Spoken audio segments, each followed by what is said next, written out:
Hello ladies and lads, this is Civic Dude and we're playing back on Hypermine. And what is this? Is this episode brought to you by Doctor Who or what? Yes folks, this is a TARDIS on my head. I found it, I think it was a, what was it? It might have been a cow that had this hat on it, and I had to take it from him. So yes, I have the TARDIS on my head. It's pretty silly, but I love it. It's really fun. So here is, let's get back out of, there we go. What is that? Some crazy chicken, bird, something going on up there. Okay, so we've moved our base a little bit. We were over there, somewhere, over there. And now we're kind of in between these two mountains, spires, whatever you want to call them. We are technically in a highland biome. So yeah, we've moved over here for now. This is kind of temporary. I really just did this because the mob spawning, hostile mob spawning over there was just out of control. It was a little insane. So it was kind of perilous to make the journey to anywhere on the ground. So it's a little bit safer over here. You know, I've got a lot more grassy type stuff, passive mobs. I've got a little mine shaft started down there. Yeah, so I think this is not the final spot for the base. The final spot for the base is actually going to be back, kind of back over there where I was, but not in the same exact fashion that we had. So, and this is kind of a little preview for you guys, but I'm hoping to pull this off and make it work. But you see how there's an island here like this, and there's kind of an island over there like that? Well, my plan is to go out that way a ways, so that I can still see the front of this landscape here with the waterfalls that we saw last episode, and then build just a big island in the sky. So, and then we'll build our base on top of that. That's going to help with mob spawning. We won't have to worry about that.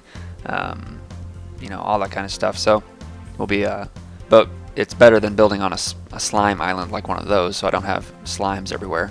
So there's a sheep right up there. Do you see that? That's insane.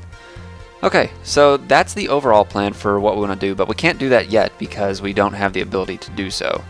We don't have my goal, or I think the ideal would be to have like a jetpack that I don't have to, oh sorry guys, a jetpack or something that I don't have to worry about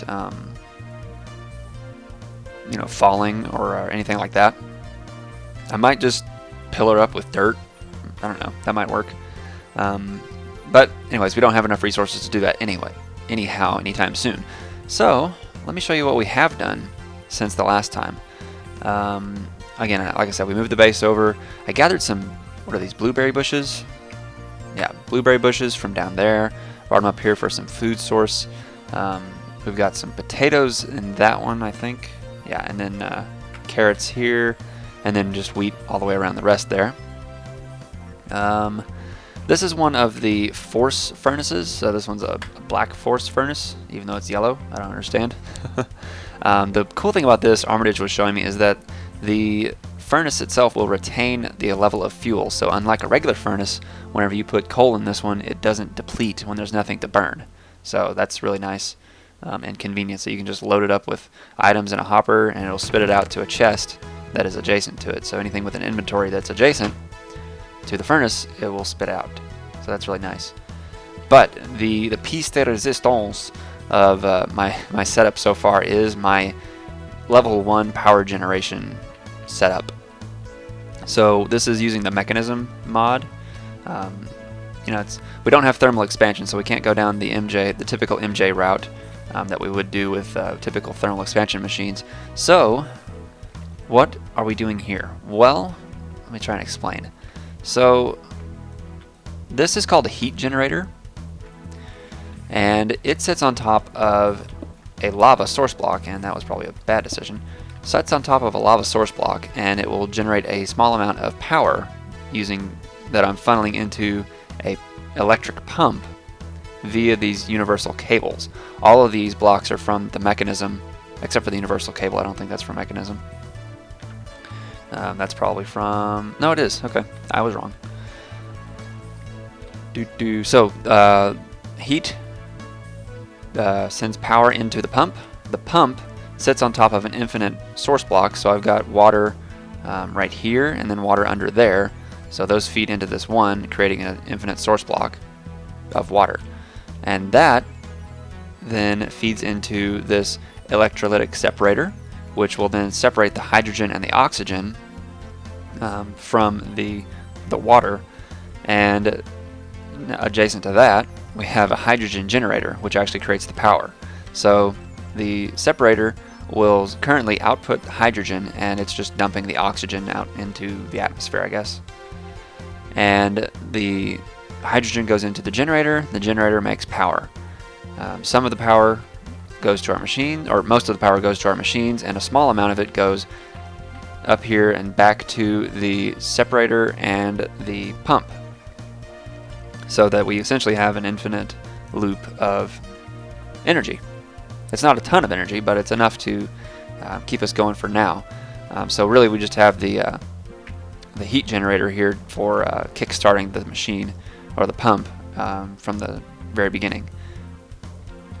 So attached to the power line we have essentially a metallurgic infuser. What this is mainly used for, what I've been doing at least, is using it for separating or basically macerating osmium ore into osmium dust, because you needed osmium dust to make some of these couple of machines right here. And I think that was the cheapest and earliest game, easiest way to do it in the early game. And then this this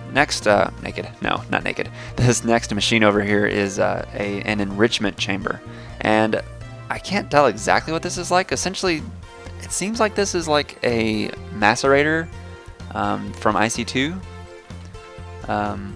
It takes ore and it separates it into 2 pieces of dust per single ore block. So yeah, in my head that's macerator. Or I can't remember what the thermal expansion machine was, but same kind of difference. So you can see it takes an ore block, makes dust out of it. Awesome. Got a bed finally, so I don't have to worry about dying. That's fantastico. Drax was friendly enough to help me out with getting some of the, actually basically doing the whole relocation from over there to over here. Like I said, it's very dangerous down there in the whatever biome that is, I can't remember now. So I had definitely enlisted his services to help move my stuff. So yeah, that was pretty fun. Now let's go look at the mining world, and I don't really have much there yet actually. So here is the what is this? Book back to spawn. I don't know whose book these two guys are. I haven't looked at these close enough, so I don't know. I haven't actually gone to those, so I don't know whose those are. Somebody's setting up a mine over there. I think it's Easty. Someone's over there. I haven't looked at that one yet, so I don't know what that one is. And then mine is over here. My mine is over here.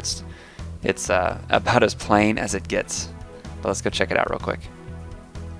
So you may remember from a couple maps ago, whenever I was playing on the server, we had a similar setup where we have just a dedicated world or plane for mining. So this is going to be like quarries and just all types of resource gathering uses or essentials or purposes. I don't know what I'm saying. Yes, Civic's mine. So I'm going to start it in this chunk right here. And you can see I've already I'm doing it by hand right now because I don't even have enough material to set up the actual quarry and storage and all that fun stuff. But we will get that set up pretty quickly, so I don't have to do it by hand. But I was essentially just trying to get enough of the osmium blocks to get my initial machines set up at the base, because that's what this whole thing's about, is machines. So next on the agenda, I'm thinking would be two things. One is to set up the quarry, actually a machine for the quarry, and 2 would be to set up the basic ME system for storage. That's hands down the only way to do storage in this game. It's just too good. So let's go take a look. Since we're not going to do that right now, let's just go take a look at spawn and see what's going on there. I haven't been back in a few days actually, so I don't really know what I'm looking at now. I keep getting achievements like I haven't played this game before. I promise I have. Okay, so we've got some raspberry bushes over there. We've got something over here. Oh, it must be a portal to VT's place. VT Gamer, that is. That looks pretty fun.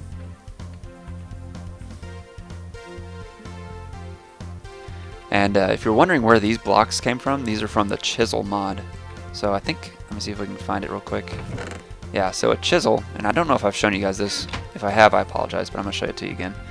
So the chisel mod allows you to dump or change core blocks into different types of decorated blocks. So for instance, we have cobblestone that is now damaged cobblestone tiles. So those look kind of cool. You can make some cool patterns out of that. You've got these cool bricks here that look a bit more textured than the regular stone bricks. You've got the smooth wall right here. I forgot what these are called. Cobblestone with dark panel. Yeah, really cool.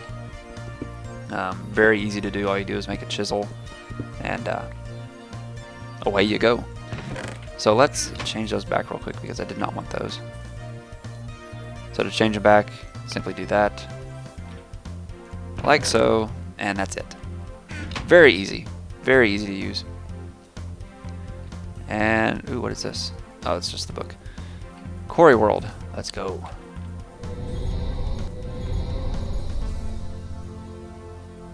Beautiful. Okay. And back to my place. I really should carry the book around, probably on my person, but I just don't have it yet. So these berries in general are, it seems like they're about half a hunger bar per berry, so you have to eat like twice as many. But why is that not getting power? Maybe it just doesn't need any. Yeah, so anyways, this is my new place. It's only temporary, like everything else so far, until we can actually build our little island over there. I've got plans for it. I hope that I can actually go through with those plans to make it really, really cool. But yeah, I want to stay on that side of these two mountains because I don't like this side of it as much. I mean, it's cool, but I think the view from over there is just way better, way cooler than the view from over here. So yeah, that's pretty much all I have for today, fellas. And we're going to end this episode. Well, that's weird. So I don't have the chisel, but my little avatar still has it. That's funny. Okay. So we're going to end this episode with a beautiful sunset. Thanks very much, guys, for watching, and we'll see you in episode 3.